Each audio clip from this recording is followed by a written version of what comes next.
বাইরে এত মানুষের ভিড়, কাবা দেখা গেল না, ভিড়ের ঠেলায় কাবাটাই দেখতে পেলাম না। বাইরে ৬-৭ কিলো পর্যন্ত গেলে মানুষ আর মানুষ। এ কথা কেউ কইছে? তাহলে মিজানুর আজহারীকে দেখা যায় না, কাবা ঘরে এত মানুষ হলেও দেখা যায়, কারণ কি? আপনার বলেন তো, কারণ আছে না নাই? কি কারণ? লক্ষ কোটি কোটি ফেরেশতারা আদম আলাইহিস সালামকে দেখার জন্য যখন ভিড় করলেন, ফেরেশতার উপর ফেরেশতা লাফালাফি শুরু করলেন।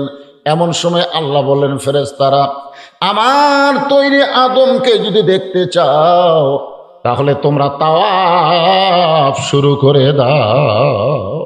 কি শুরু করে দাও? তাওয়াফ। যারা হজ করছেন তারা বুঝতেছেন তাওয়াফ কারে কয়। আপনারা বলেন তো, কাবা শরীফে গিয়া ওখানে কি মানুষ দাঁড়িয়ে থেকে দেখে না ঘুরে ঘুরে দেখে? এই কথা কন, দাঁড়িয়ে থেকে দেখে না ঘুরে ঘুরে? ঘুরে ঘুরে কেন দেখে? ঘুরে ঘুরে দেখলে অনেক মানুষ দেখা যাবে।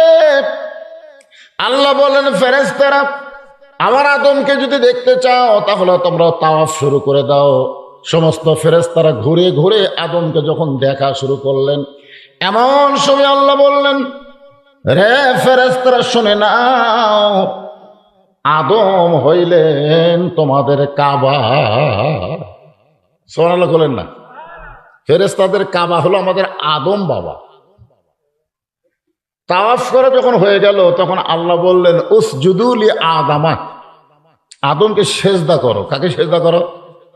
আদমকে। এটাকে আমার কথা বলতেছি না কোরআনের কথা বলতেছি? উসজুদু লি আদামা, আদমকে সেজদা করো। আপনারা বলেন তো, সেজদার একমাত্র মালিক কে? সেজদার মালিক কে? আল্লাহ। আমরা সবাই জানি আল্লাহ কোরআনে বলেন, ইয়া আইয়ুহাল্লাযীনা আমানু রুকউ ওয়াসজুদু ওয়া'বুদু রাব্বাকুম ওয়াফআলুল খায়রা লাআল্লাকুম তুফলিহুন। সবাই বলবেন। আপনি বাহিরে কোন দল করেন সেটা পরের কথা, কিন্তু যখন কোরআনের মাহফিল এসে বসেছেন তখন আমরা কয় দল? এক দল। আপনারা বলেন তো, আজকের সভাপতি, আজকের প্রধান বক্তা কি এক দলের মানুষ? কথা কয় না। এক দলের। বাইরে যায় দেখেন ভাই এক দল করে, আমি আর এক দল করি। কিন্তু টেজে যখন আইছি তখন আমরা কিন্তু আর ভিন্ন দল নাই, আমরা সবাই কয় দল? তো যখনই বক্তা সেজদা করলো না, এখন ফেরেশতারা আদমকে সেজদা করবে, কিন্তু সেজদা করার নিয়ম জানে না। সেজদা করার নিয়ম আছে না নাই? আপনারা কি এশার নামাজ পড়ছেন? পড়ছেন? এশার নামাজ পড়তে গিয়ে আপনি সেজদা করেছেন আল্লাহকে। সেজদার ভিতরে আমরা বললাম সুবহান রাব্বিয়াল আলা, সুবহান রাব্বিয়াল আলা। যখন কোন আল্লাহর বান্দা নামাজের সেজদায় যায়, ওই বান্দাটা নিজের অস্তিত্ব বিলীন করে দিয়া আল্লাহর মহব্বতে বিলীন হয়ে যায়। ইমাম গাজ্জালী রাহমাতুল্লাহ আলাইহি বলেন, এক জাগ পানির মধ্যে এক মুষ্টি চিনি ঘন্টন করলে ওই চিনি যেমন পানির মধ্যে হারিয়ে যায়, আল্লাহর কোন বান্দা যখন নামাজের মধ্যে যাবে, ওই বান্দাটা ইন্নাস সালাতা তানহানিল ফাহশাই ওয়াল মুনকার, একমাত্র নামাজে পারে মানুষকে যাবতীয় অন্যায় অপকর্ম থেকে বাঁচায়া দিতে। চেয়ারম্যান সাহেব কি কইলো? বুঝল চেয়ারম্যান কি কইলো? আমি আলেম বক্তাদের বলবো, যুবকদেরকে ভালো পথে অন্যায় অপকর্ম থেকে ফিরাইতে। যুবকদেরকে অন্যায় অশ্লীলতা থেকে ফিরাতে গেলে বক্তার ওয়াজ লাগবে না, নামাজ লাগবে। ধরে কোন কি লাগবে? কথা কোন কি লাগবে? তাহলে বর্তমান প্রধানমন্ত্রী 564টা মসজিদ বানাই দিল, অর্থাৎ নামাজ আদায়ের আইন কেন করলো না? মসজিদ বানানোর সঙ্গে সঙ্গে নামাজ কায়েমের আইন করা লাগবে। ধরে কোন কথা ঠিক কি না? বক্তার উপর দায়িত্ব দিয়ে কাম হবে? থানার পুলিশকে বলা লাগবে, নিয়ামতপুর মডেল মসজিদে আজান হচ্ছে, ওই আজান হওয়ার পরেও যারা বাহিরে ঘুরতেছে, নামাজ পড়তে মসজিদে ঢুকলো না, ওদের পাশার কাপড় খুলে 5টা করে বাড়ি মারা লাগবে। যদি সরকার পুলিশকে আইন করে দেয়, আপনার বলেন তো আমাকে ওয়াজ লাগবে ভাই? হ্যাঁ, কিন্তু না, পুলিশ তো সবচাইতে বড় জালেমকে জানেন? সবচাইতে বড় জালেম হলো আজান শোনার পরে যে নামাজ পড়ে না, মুসলমান দাবি করে, এর চাইতে বড় জালেম আর এই দুনিয়াতে কেউ নাই। তাই যুবকদের বলবো, বাজান তোমাদের ভালো হয়তো ওষুধ লাগবে না, তোমরা 5 ওয়াক্ত নামাজ আদায় করো। একমাত্র নামাজই পারে মানুষকে যাবতীয় অশ্লীলতা খারাপি থেকে বাঁচায় দিতে। কি পারে? জোরে বলেন। নামাজ। ফেরেশতারা সেজদা জানে না, আল্লাহ জিবরাইলকে ডাকতে বললেন এইভাবে সেজদা করো। জিবরাইলকে আল্লাহ তাআলা ইমাম বানায় দিলেন, আর কাবা হলো আদম, আর সমস্ত ফেরেশতা হলো মুসল্লি। মনোযোগ দিয়ে শুনতেছেন? এই মানুষ মনোযোগ দিয়ে শুনতেছেন? আমরা কিন্তু তুইয়া মুয়া যাক না, আমরা কে? আর এই বোরকার মধ্যে পর্দার মধ্যে যারা বসে আছে ওই ওরা কে? জানার দরকার আছে না? দরকার আছে না? হ্যাঁ আছে। এই জন্য একটু মনোযোগ দিয়ে শোনেন। আল্লাহ আদমকে কাবা বানায়া, জিবরাইলকে ইমাম বানায়া সমস্ত ফেরেশতাদের মুসল্লি হওয়ার ঘোষণা দিলেন। ফেরেশতা জিবরাইল সিজদায় গেলেন, সমস্ত ফেরেশতা তাকে অনুকরণ করলেন, কিন্তু আদমকে একটা সিজদা দেওয়ার পরে জিবরাইল আর একটা সিজদায় গেলেন। সিজদা দেওয়ার কথা কয়টা? উসজুদু লিআদামা, এই শব্দের অর্থ হলো আদমকে সিজদা করো। একটা সিজদা দিলেই হতো, দুইটা করা লাগতো। একটা দিলেই কিন্তু সিজদার হক আদায় হতো, কিন্তু জিবরাইল এক সিজদা দেওয়ার পরে আবার সিজদা গেছে। সিজদা যখন কমপ্লিট, এমন সময় আল্লাহ বললেন, ফেরেশতারা তোমাদেরকে আদম সিজদা করার জন্য বলেছি, একটা সিজদাই দিলে হতো, দুইটা সিজদা দিলে কেন? ফেরেশতারা বলতেছে, আল্লাহ আমাদের দোষ নাই, ইমাম যা করছে আমরাও তাই করছি। ইমাম যা করছে আমরাও, দোষ কার? ইমামের। দোষ কার? আল্লাহ বলতেছেন, ফেরেশতা ইমাম মানে নেতা, নেতা যা করবে তাই করা যাবে না, নেতা ভুল করলে মুসল্লিদের লোকমা দেওয়া লাগবে। ধরে কোন কথা ঠিক না? আপনারা বলেন তো, মসজিদের ইমামই খালি ইমাম, না সমাজের চেয়ারম্যানও ইমাম? কথা কয় না। আচ্ছা, আপনাকে ঈশার নামাজ কয় রাকাত? ফরজ কয় রাকাত? 4 রাকাত ফরজের 3 রাকাতে যদি ইমাম বসবার চায়, আপনার কি বসবেন? ইমাম যদি টাইটেল পাস, দাওরা পাস হয়, যত বড় আলেম হোক, ইমাম যদি বসে, আপনার কি বসবেন? কেন বসবেন না? ও, মসজিদের টুপিওয়ালা হুজুর ভুল করলে আপনারা ভুল মানবেন না, কিন্তু সমাজের চেয়ারম্যান নেতারা যদি ভুল করে আপনাদের কোনো আপত্তি? লোকমা খালি মসজিদে ধরলে হবে না, সব জায়গায় যদি লোকমা থাকতো, বাংলার জমিনে কোনো অন্যায় হতো না। ধরে কোন কথা ঠিক কি না? কিন্তু আমরা ভালো জায়গাত লোকমা দেই, খারাপ জায়গাত লোকমা নাই। আপনার বলেন তো, ইউনিয়ন পরিষদ আর মসজিদ, এই দুইটা জায়গায় হলো আল্লাহর। ধরে কোন দুই জায়গা কার? কিন্তু আমরা অনেক সময় বলি ভালো জায়গা আর খারাপ জায়গা, আসলে জায়গা একটাও খারাপ না। প্রায় 600 সিনেমা হল ছিল, 600, আর এখন বাংলাদেশে মাত্র 90টা সিনেমা হল। নায়কেরা বলতেছে 10টা ছবি আমরা মুক্তি দিলাম, কিন্তু হল নাই। কি নাই? সিনেমা হল নাই। তার মানে কি বোঝা গেল? যে এতগুলো হল, যেগুলো আগে সিনেমা হল ছিল, সেগুলোতে হল নাই। এগুলো কি হলো? ওই জায়গা কি পড়ে আছে? জোরে কোনো ওই জায়গা কি পড়ে আছে? তাহলে হল ভাঙলে যদি মার্কেট করা যায়, উপজেলা পরিষদ, ইউনিয়ন পরিষদ কেউকে কোরআনের তাবিজ দিয়া, কোরআনের সমাজ দিয়েও ভালো করা যায়। জোরে করে কথা ঠিক কিনা? কিন্তু আমরা তো সে চেষ্টাই নাই। লোকমা নাই। লোকমা আছে মসজিদের হুজুরের, এশার 3 রাকাত আমাদের বসলি, আল্লাহু আকবার। তো এই জায়গায় লোকমা দিয়া পারেন, সব জায়গায় পারেন না কেন? আজকে আপনার বউ কি করতেছে আপনার খেয়াল করার দরকার আছে না? এই কথা কেন আছে না? নাই? ও, আপনার বউ স্টার জলসা দেখবে, আপনি খেয়াল করবেন না? আপনার বউ গোটা পাড়া ঘুরবে, আপনি খেয়াল করবেন না? শুধুমাত্র মা হাওয়াকে খেয়াল না করার কারণে আদমকে আল্লাহ যদি জান্নাত থেকে বের করে দেয়, আমরা যদি আমাদের বউ মেয়ের দিকে খেয়াল না করি, আমাদেরকে আল্লাহ জান্নাত দিবে না। জোরে কর কথা ঠিক? খেয়াল করার দরকার আছে না? নাই? যারা পর্দার মধ্যে বসে ওয়াজ শুনতেছে, আমাকে তো আমার অত্যন্ত স্নেহের মহব্বতের ইব্রাহিম বলেছে, হুজুর সব জায়গায় কি ওয়াজ করলেন জানি না, কিন্তু ঝাঁঝরায় মেয়ে মানুষের ওয়াজ বেশি করা লাগবে। ঝাঁঝরাতে মেয়ে ঠিক হলে গোটা এলাকার লোক ঠিক হয়ে যাবে।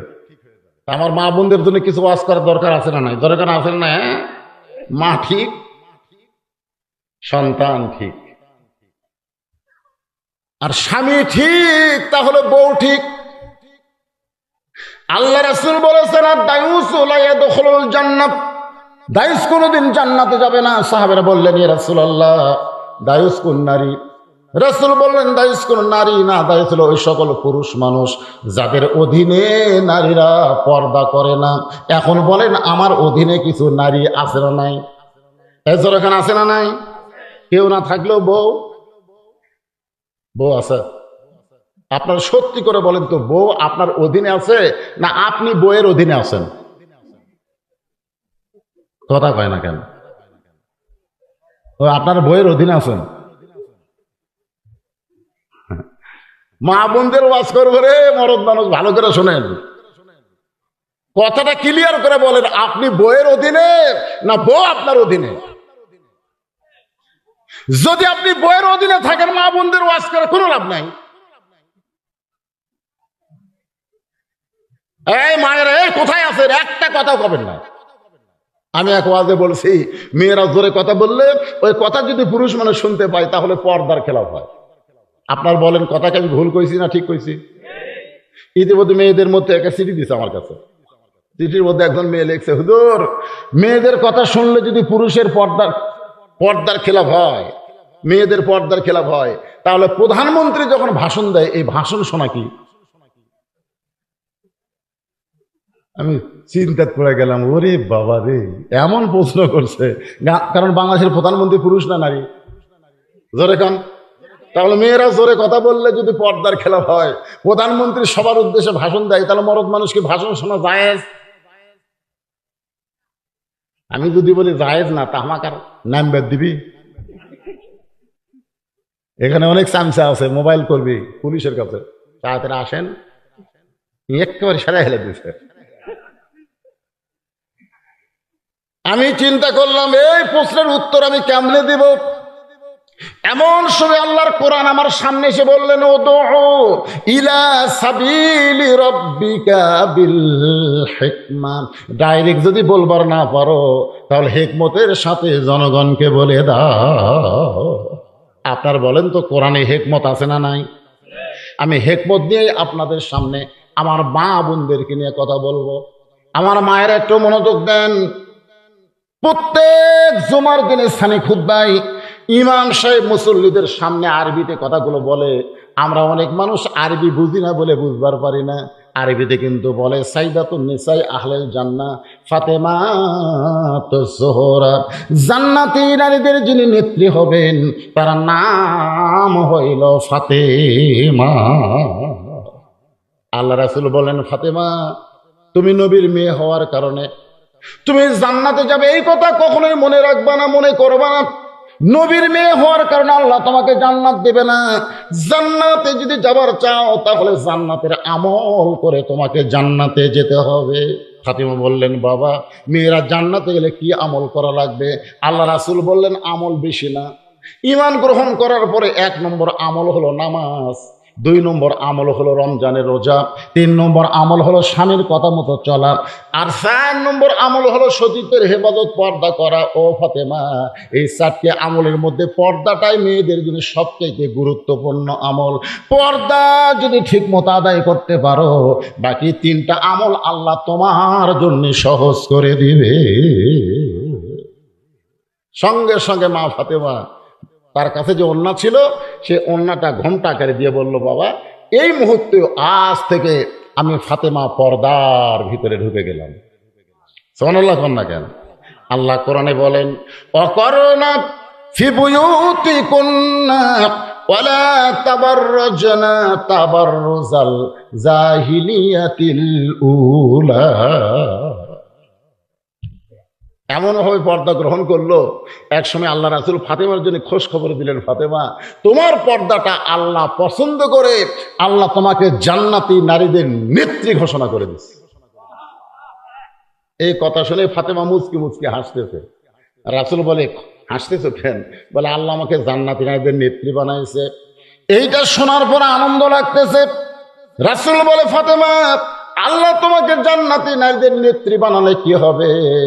আল্লাহ তোমার আগে একজন মেয়েকে জান্নাত দিবে। আপনারা সুবহানাল্লাহ বলতেছেন না কেন? কিন্তু ফাতেমা সুবহানাল্লাহ কয় না। আল্লাহ রাসূল বলে, ফাতেমা, আল্লাহ তোমার আগে একজন মেয়েকে জান্নাত দিবে, এইটা শোনার পরে সুবহানাল্লাহ কও না কেন? ফাতেমা বলে, আমার বিরুদ্ধে ওয়াজ হচ্ছে, আমি সুবহানাল্লাহ কমো? আপনারা বলেন তো, আমাদের বিরুদ্ধে তখন কথা আসবে সুবহানাল্লাহ না নাউজুবিল্লাহ? কথা বলেন, সুবহানাল্লাহ না নাউজুবিল্লাহ? আল্লাহ রাসূল বলে, ফাতেমা, তোমাকে আল্লাহ জান্নাতের নেত্রী বানাবে, এটা ঠিক, কিন্তু তোমার আগে একজন মেয়েকে জান্নাতে। ফাতেমা বলে, বাবা, যে মেয়েটা আমার আগে জান্নাতে যাবে ওই মেয়েটার পরিচয় কি?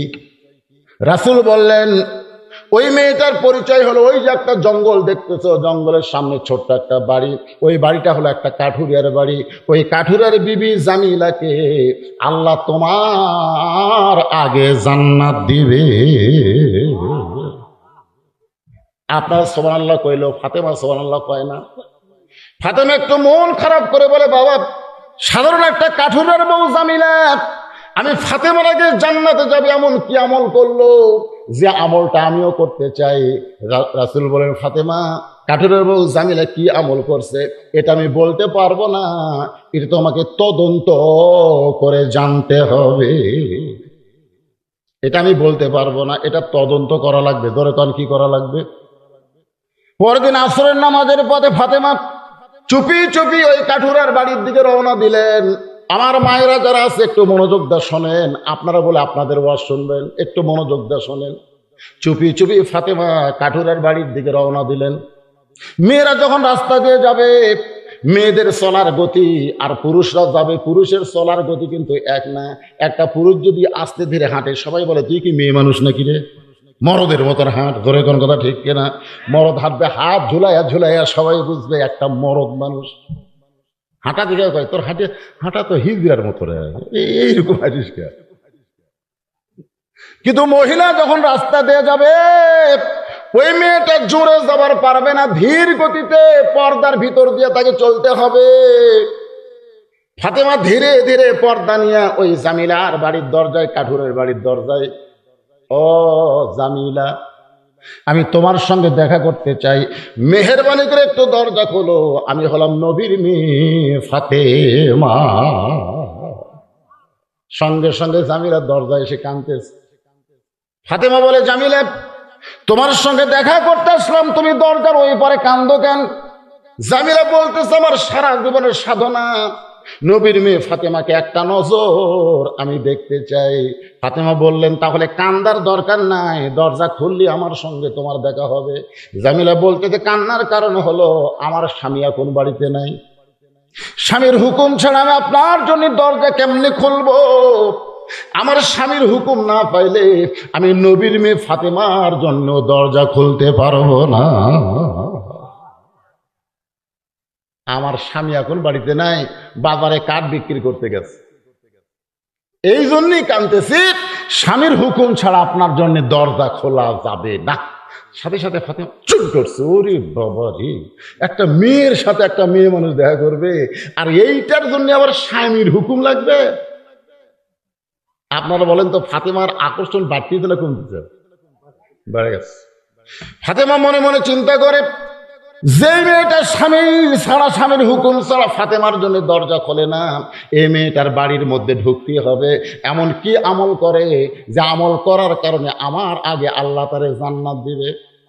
জামিলা বলে, নবীর ফাতেমা, মেহেরবানি করে আপনি ফেরত যান, আগামীকাল যদি এই সময় আসেন, আসা মাত্রই দরজা খুলে দেব, কারণ রাতের বেলা স্বামীর কাছ থেকে আপনার জন্য দরজা খোলার হুকুম নেও। ফাতেমা বলতেছে, অবশ্যই আগামীকাল এই সময় আসবো ইনশাআল্লাহ। পরের দিন আসরের নামাজের পরে ফাতেমা চুপি চুপি যখন জামিলার বাড়ির দিকে রওনা দেয়, এমন সময় একটা ছোট্ট বাচ্চা ফাতেমার সামনে দাঁড়ায় বলে, মা গতকাল বিকেল বেলায় দেখলাম আপনি বাড়িতে নাই, আজকে চোরের মতো কোথায় যাচ্ছেন মা, আমি আপনার সঙ্গে যাবার চাই। ফাতেমা চমকে উঠলেন। এইটা যদি হাসান হইতো তাহলে বুঝান যাইতো, কিন্তু এইটা হলো হোসাইন, হোসাইনকে বুঝান যাবে না। আল্লাহ রাসূল বললেন, ফাতেমা রে, তোমার দুইটা সন্তান আমি নবীর মতো, কিন্তু হোসাইন একটু জেদি হবে। এই জেদি হওয়ার কারণে আব্দুল্লাহ ইবনে ওমরের কথা শুনে নাই, আব্দুল্লাহ ইবনে মাসউদের কথা শুনে নাই। তারা বলেছিল, হোসাইন আপনি কারবালায় যাবেন না, এদিকে লোক আপনাকে হত্যা করবে। হোসাইন বলতেছে, আমি হত্যাকে ভয় করি না, আমার ভিতরে জেদ হলো নবীর ইসলামকে নিজের ইসলাম বানায় কেউ যদি দেশ চালাবার চায় আমি জীবন দিব, কিন্তু বাতিলের সঙ্গে আপোষ করব না। আবু বকর রাদিয়াল্লাহু দুনিয়া থেকে চলে গেল, তার আব্দুর রহমানকে খলিফা বানায় নাই। উমর ফারুক দুনিয়া থেকে চলে গেল, তার আব্দুল্লাহ ইবনে উমরকে চেয়ারে বসান নাই। ওসমান চলে গেছে, তার সন্তানকেও চেয়ার দেয় নাই। আমার বাবা চলে গেল, আমার বাবা আমাদের দুই ভাইকে কোনোদিন চেয়ারে বসায় নাই। আর আমিরা মুয়াবিয়া চলে যাওয়ার আগেই তার সন্তান ইয়াজিদকে রাষ্ট্রযন্ত্র দিবে, চলবে না, খিলাফত কায়েম হবে, রাজতন্ত্রের কবর দেওয়া লাগবে। জোরে কোন কথা ঠিক কিনা? জেদ করে চলে গেলেন। এই জন্য একটু জেদি। ফাতেমা দেখতেছে, হাসান হলে বুঝান যাইতো, আরে তো বুঝান কঠিন। এখন কি করবে ফাতেমা? ছোট্ট হোসেনকে সঙ্গে করে ওই জামিলার বাড়ির দরজায় হোসেন বলতেছেন, মা একটা ভাঙ্গা বাড়ির দরজা, আপনি গতকাল আইছিলেন, আজকে আইছেন, এই বাড়িতে এমন কি আছে মা যে আপনি এখানে আসেন? আমার বিশ্বাস দুনিয়ার সব মানুষ আমার মায়ের কাছে যাবে, আমার মা কারোর কাছে যাবে না। সুবহানাল্লাহ কন্যা জ্ঞান। এটা সন্তানের মায়ের প্রতি ভালোবাসা কম না বেশি? এ কথা কন, কম না বেশি? নিজের মায়ের প্রতি যদি ভালোবাসা থাকে, আমার বউ মায়ের কাছে যাবে, কিন্তু আমার মা বউয়ের কাছে আসবে না। আজকে অনেক বউয়ের কাছে শাশুড়ি ঘুরতেছে, এরপরেও বউ কথা বলতেছে না।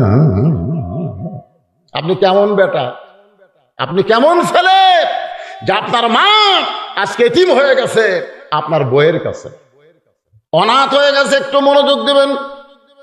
নিজের শ্বশুরের জন্য শাশুড়ির জন্য ঈদুল ফিতরে জামা কিনছে, হাদিয়া পাঠায়, আর নিজের বাপ মার কথা খেয়াল নাই। এইরকম পাটা আছে না নাই? যেরকম আছে না নাই? একটু মনোযোগ দিয়ে শুনবেন। আমার মায়েরা যারা পর্দায় আছেন, একটু মনোযোগ দিয়ে কথাগুলো শুনবেন। স্বামীর বাড়ির কাউরে পছন্দ করেন না, কিন্তু নিজের বাড়ির সবাইরে আপনি পছন্দ করেন। আপনার ভাই, আপনার বোন আপনার ভালো লাগে, কিন্তু আপনার স্বামীর কোনো আত্মীয় আপনার পছন্দ হয় না। সংসার আজকে অশান্তি হওয়ার পেছনে কারণ হলো একটাই, নিজের বাবার বাড়িকে পছন্দ করে কিন্তু শ্বশুরের বাড়ির পছন্দ করে না। এরকম বেটার বউ সমাজে আছে না নাই? যেরকম আছে না নাই? আসুন, যে কথা আপনাদের সামনে বলতে চাই। বলতেছেন, মা আপনি কেন আইছেন? মা এই বাড়িতে এমন কি আছে? এমন সময় ফাতেমা বলতেছে, জামিলা দরজা কি খুলবো না? জামিলা বলতেছে, 1 ঘন্টা হলে দরজা খোলার জন্য দাঁড়িয়ে আছে। ফাতেমা বলতেছে, তাহলে দরজা খুলে দাও। জামিলা বলতেছে, কে যেন কথা বলতেছে আপনার সাথে, ওই ছোট্ট বাচ্চাকে নিয়ে যদি আপনি ঢুকতে চান তাহলে আজকের মতো আপনি ফেরত যান, কারণ আমার স্বামী শুধু আপনার ব্যাপারে দরজা খোলার হুকুম দিচ্ছে। আপনি একজন বাচ্চা নিয়ে আসবেন, ওই বাচ্চাকে বাইরে রাখতে হবে। বাচ্চা নিয়ে যদি আপনি আমার কাছে আসতে চান তাহলে আজকের মতো আপনি ফেরত যান। সঙ্গে সঙ্গে হোসেন বলে, মা যেই মেয়েটা কথা বলতেছে আমার জন্য ঘরের দরজা খোলে না, এই মেয়েটা অত্যন্ত খারাপ মা, এই মেয়েটা কোনোদিন ভালো মেয়ে হতে পারে না। সঙ্গে সঙ্গে ফাতেমা হোসেনের কপালে চুম্বন দিয়ে বলে, বাবা তুমি যে মেয়েটাকে খারাপ বলতেছ, তোমার নানা বলেছে ওই মেয়েটা তোমার মায়ের আগে জান্নাতে যাবে। এখন কে বলছে? একটু মনোযোগ দেবেন। হোসেন বলে, মা তাহলে কাঠুরের বইয়ের দরজায় ঘোরার দরকার নাই, আসল জায়গায় যেতে হবে। এ বলে মায়ের হাতটা ধরে টেনে টেনে নিয়ে গেলেন আল্লাহর নবীর কাছে। রাসূল বলে, ফাতেমা তোর হাতটা ধরে আমার কাছে ও কেন নিয়ে আইছে? ফাতেমা বলতেছে, বাবা আমার কোনো দোষ নাই, বাবা আমার কোনো দোষ নাই, আমি একদিন গেছি স্বামীর হুকুম ছাড়া দরজা খোলে নাই, আমি 2 দিন গেছি হোসেন সঙ্গে থাকার কারণে দরজা খোলে নাই, দরকার হোসেনকে বাদ দিয়ে আমি আবার যাব। কিন্তু এই হোসেন আসল জায়গার কথা বলে তোমার কাছে আমার টেনে নিয়ে আসলো। বাবা আমার কোনো দোষ নাই। রাসূল বলে, হোসাইন তোমার মাকে আমার কাছে কেন নিয়ে আইছো? হোসাইন দৌড়ে গিয়া নানার হাত ধরে বলে, নানা ছোটবেলায় তোমার মাকে হারাইছো, নানা তুমি আমার মারে চিনো না, তোমার মা কেমন ছিল আমি জানি না, তবে আমার মাকে তুমি চিনো না। যদি চিনতে না তাহলে একটা কাঠুরের বইয়ের দরজায় আমার মাকে তুমি কোনোদিন পাঠাতা না। সুবহানাল্লাহ। আপনারা বলেন তো, হোসেন মাকে আল্লাহ নবী চিনে চিনে না? এজরে যখন চিনে চিনে না, কিন্তু হোসেন বলে, না না তুমি আমার মারে চিনো না, যদি চিনতে পারতাম তাহলে সাধারণ একটা কাঠুরের বইয়ের দরজায় আমার মাকে তুমি পাঠাইতা না। নানা গো, দুনিয়ার সব খবর আগে আল্লাহ তোমাকে দেয়, তোমাকে খবর না দিয়া আল্লাহ অন্য কাউরে খবর দেয় না। এই কথা বলতে গিয়ে কিন্তু তাহিরি সাহেব কইছে, আল্লাহর ধন নবী নিয়ে আল্লাহ আছে গায়েব হইয়া, নবীর ধন খাজা নিয়া শুয়া আছে আজমিরে, কেউ ফিরে না খালি হাতে, খাজারে তোর দরবারেতে। তাহিরে যদি শুধু বলতো আল্লাহর ধন নবী নিয়ে আল্লাহ আছে গায়েব হইয়া, কথা 100 ভাগ সত্য। কারণ আল্লাহ প্রকাশ না, আল্লাহ হলো গায়েব। আর আল্লাহর সব কিছু নিয়ামত আল্লাহ আমার নবীকে দান করেছে। এই পর্যন্ত কিন্তু ঠিক আছে, কিন্তু এর পরের লাইন হলো নবীর ধন খাজা নিয়া। নবীর ধন শুধু খাজা নেবে কেন?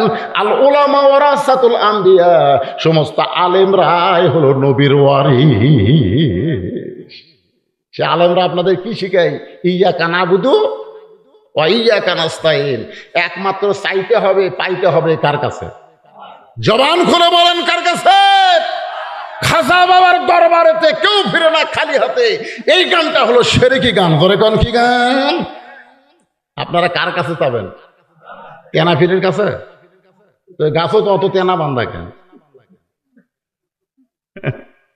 আচ্ছা, এত তেনা তেনা গাছের ডালে ডালে আপনার তেনা বাঁধলেন কেন?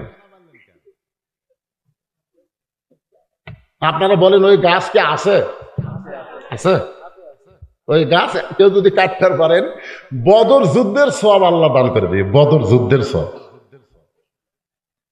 বদর যুদ্ধে বিজয় হওয়ার কারণে মুসলমান ইসলাম বুঝেছে, কাফের বেঈমানেরও বুঝেছে আল্লাহ কি। ধরে কোন কথা ঠিক কিনা? শিরক মারাত্মক পাপ। তেনা কিছু করতে পারে না, যা কিছু করে কে? সবাই জবান খুলে বলতে হবে, যা কিছু করে কে? না না, কোন আমলের কারণে কাঠুরের বউ জামিল আমার মায়ের আগে জান্নাতে যাবে, এটা না বলা পর্যন্ত আমি আপনার হাত ছাড়বো না। কি ছাড়বো না? আপনারা বলেন তো, হোসেন জেদি কম না বেশি? জোরে বলেন।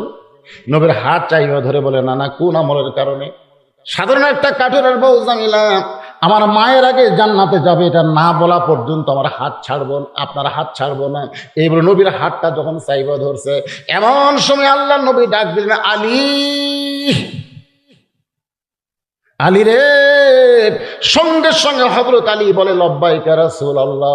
নবী বলতেছেন, লব্বাইক ইয়া রাসূলুল্লাহ। নবী বলতেছেন, চুপ। এই সময় আমি নবী না, আমি হলাম তোমার শ্বশুর, তুমি হলো আমার জামাই।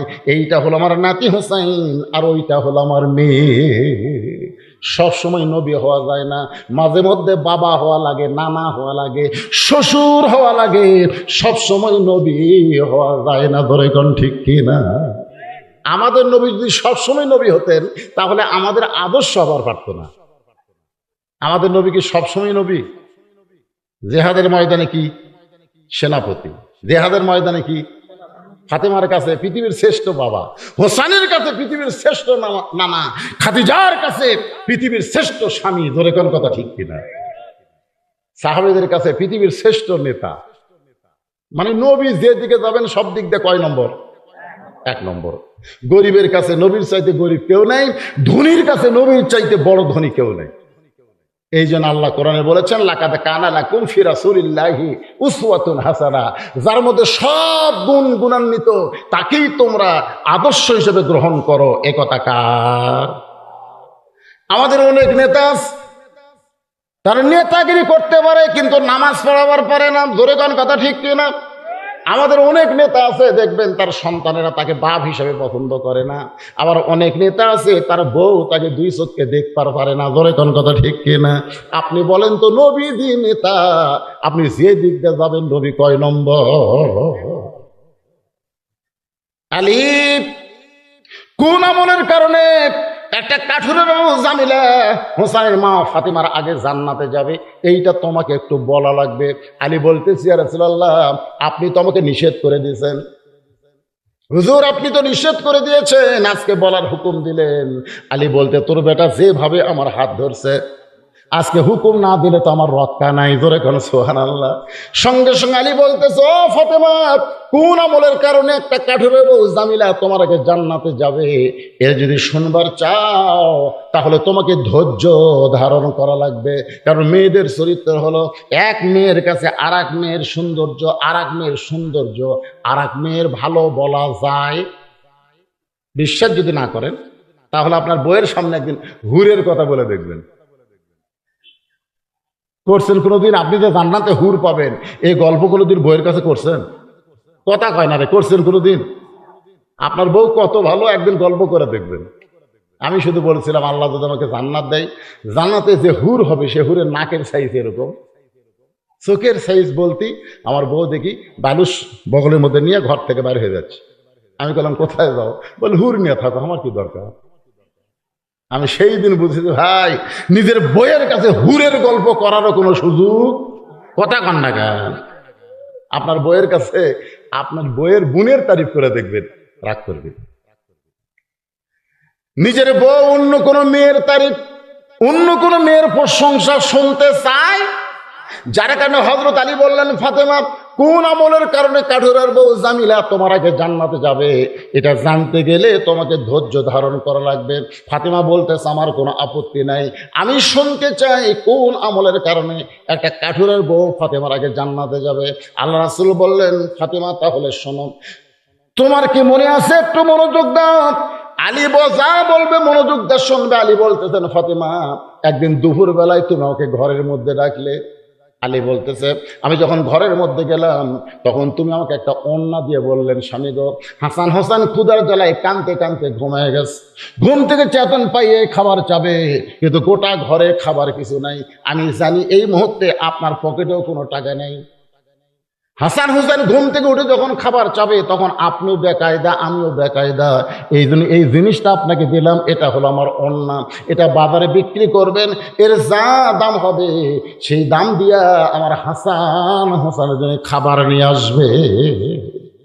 আলী বলতে যে, ফাতেমা, তুমি আমাকে ওড়না দেওয়ার পরে আমি তোমার ওড়না পকেটের মধ্যে নিয়ে বাজারে গেলাম, পকেটের মধ্যে নিয়ে বাজারে গেলাম। কারণ ফাতেমার ওড়না স্বামী নিয়ে বাজারে ঘুরতেছে, মনটা খালি বারবার বলতেছে ওড়না বের করে যদি বিক্রি করবার চাই, আর খরিদ্দার যদি বলে, আলী, এই ওড়নাটা কার, আমি যদি বলি আমার বইয়ের, তখনই খরিদ্দার চিন্তা করবে যেই পুরুষ মানুষ বইয়ের জিনিস বেচা খায়, এই পুরুষ হলো দুর্বল পুরুষ। ধরে কোন কি পুরুষ? আপনারা কি বইয়ের জিনিস বেচা খান? কথা কয় না। বেচা যদি খান আপনি কি দুর্বল? এখন জমি কিনবে, জমির দাম ৮০,০০০, টাকা আছে ৬০,০০০, ২০,০০০ টাকার জন্য জমি হচ্ছে না। ওর খালি একটাই চিন্তা, আমার জমির ধারে জমি এটা কেনাই লাগবে, কিন্তু টাকা যে ৬০,০০০ আছে, ২০,০০০ নাই। দুপুরে বেলা হাত খাবার দেয় দেখে ওর বইয়ের গলাত মালা, ওর নজর খালি মালার দিকে। এই মালাটা কিন্তু ওই কিনে দেয়নি, ওর শ্বশুর কিনা মেয়ে দিছে। বিয়ের সময় অনেক বাবা মেয়ে দেয় না, এজন্য এখন দেয় কি দেয় না, এখন এই মালার দিকে বারবার তাকায় আর বলতেছে, হতে হতেই হচ্ছে না, হতে হতেই হচ্ছে না। বউ কয়, কি গো, হতে হতে হয় না কি? জমির ধারের জমি গো, হতে হতেই হচ্ছে না। ৬০,০০০ টাকা আছে, জমির দাম ৮০,০০০, ২০,০০০ টাকা কোথায় পাই? বউ বলতে, ধৈর্য ধরো, ইন্নাল্লাহা মা'আস সাবিরিন, ধৈর্যশীলদের সঙ্গে আল্লাহ আছে। এ বছর হবি না, সামনে বছর হবি। স্বামী বলতে, তোর বাপের জমি, তোর বাপে, আমার জন্য ১ বছর ছবি। বউ বলতেছে, তাহলে আমার উপর খেপেন কেন? বলে, খেপার কারণ হল তুই একটু দয়া করলি, একটু দয়া করলি আমার জায়গাটা হয়। বউ কয়, আমি কি দয়া করবো কন্ত? দেখ বিয়ার সময় তোর বাপ ওই মালা দিছে, এখন বলতো ওই মালার সাইজ আছে, এখন যে সুন্দর সুন্দর সোনার মালা নামছে রে, ওই পুরাতন মালা গলার দিয়ে ঘুরিস, তোর শরম নেই? ওই মালাটা খেলে আমাকে দে, ওটা বেচে 20,000 টাকা হবে, জমিটা কেনা হবে। আল্লাহর শপথ করে বলছি যে ভাত খাতে খাতে আগামী বছর ডবল সোনার মালা তোকে যদি আমি না দেই, হ্যাঁ মুসলমানের বাচ্চাই নেই। এমন কথা বলছে, এখানে বউ গলার মালা খুলে স্বামী দিতে দাও, ডবল দিবে কিন্তু, আল্লাহর শপথ। ওই মালা বেচা জমি নিছে। মেয়েরা কিন্তু সব জায়গায় হিসাব না করলেও কত জায়গায় কিন্তু হিসাব ঠিক আছে, তোর এখন ঠিক কিনা? হ্যাঁ, 1 বছর পরে বল, স্বামী গো গত বছর মালা বিক্রি করে জমি নিলেন, 1 বছর হয়ে গেল, আমাকে ডবল দেওয়া লাগবে না, ওই রকম মালাই দেন। স্বামী বলতে তুমি আমার কাছে আসো, আসো আসো। যে বউ কাছে আইছে, তুমি মালা কার জন্য করবা? কত তুমি তো গোলাপ মালা দিবা, কে দেখবি? বদরশিদ ওয়াজ করছে, মেয়েরা কেবলমাত্র এক ব্যক্তির জন্য সাজতে পারবে, সেই ব্যক্তি হলো তার স্বামী। স্বামী ছাড়া অন্য কারোর জন্য সাজাই যায় নাই। এখন তুমি বলো, তুমি তো গলাপ মালা দিয়ে ঘুরবে, কে দেখবে? তোমার স্বামী।